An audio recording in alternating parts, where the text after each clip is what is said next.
چکا ہے. اب کہانی کیا ہو چکی ہے؟ ختم. اب کیا ہو چکا ہے؟ The end. کیا ہو چکا؟ لیکن یہ نہیں جانتے تھے یہ وہ ہے جو دی اینڈ سے بھی دوبارہ شروع کرنے والا ہے. Hallelujah hallelujah. زوردار یسوع کے لیے تالیاں بجائیے.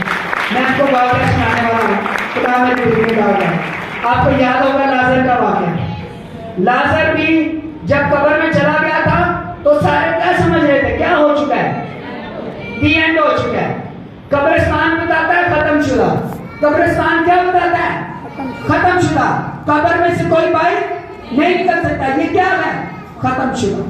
The end. فینشڈ. ان کو نہیں پتا تھا. وہ چوتھے دن بھی آ گیا اور کہا پتھر کو کیا کر دو؟ ہٹا دو. پتھر ہٹا دیا گیا. پہلی آواز سے لازر قبر میں سے باہر نکل آیا. ہاللویہ. ہاللویہ. یہاں پر تو یسوع خود تھا. وہ اس کو زندہ کر سکتا تھا تو یہ یسوع خود زندہ نہیں ہو سکتا. یہ تو قادر مطلق ہے. ہاللویہ. اس نے تو خود کہا تھا مجھے جان دینے کا بھی اختیار ہے اور جان لینے کا بھی اختیار ہے.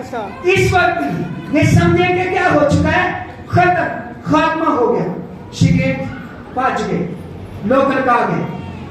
پلاطوس سے سیکورٹی مانگی گئی.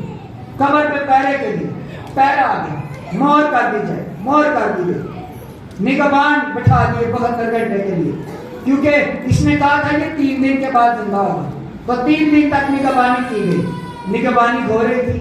اسی دوران صبح کے وقت مریم یسوع مسیح کی ماں مریم اور مریم مگدلینی اور یوحنا سلومی یہ 4 عورتیں آ گئی قبر کے اوپر اور رستے میں سوچ رہی تھی ہمارے لیے پتھر کو کون اٹھائے گا؟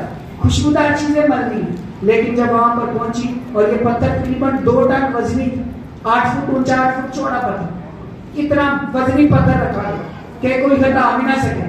وہ تو شگیرد نہیں ہٹا سکتے تھے کیونکہ اوپر اسٹیمپ کی ہوئی تھی, اوپر مہر کی ہوئی تھی. لیکن یہ نہیں جانتی تھی ہم نے صرف جانا ہے پتھر اٹھانے والا پتھر اٹھانا جاننا ہے. ہاللویہ. آسمان تو فرشتہ اتریا. وہ چاند آیا پتھر کو ہٹا دیا. پتھر کے اوپر بیٹھ گیا اور وہ جو پہرے والے تھے ڈر ڈر کے گھبرا کے پاسے ہو گئے اور ان کو خدا کا فرشتہ کہتا ہے تم نہ ڈرو. ہاللویہ. تم نہ ڈرو. مجھے پتا ہے تم کس کو ڈھونڈتی ہو. تو یسوع کو ڈھونڈتی ہو جو مصلوب ہوا تھا. دیکھو وہ یہاں نہیں ہے. یسوع مسیح جلا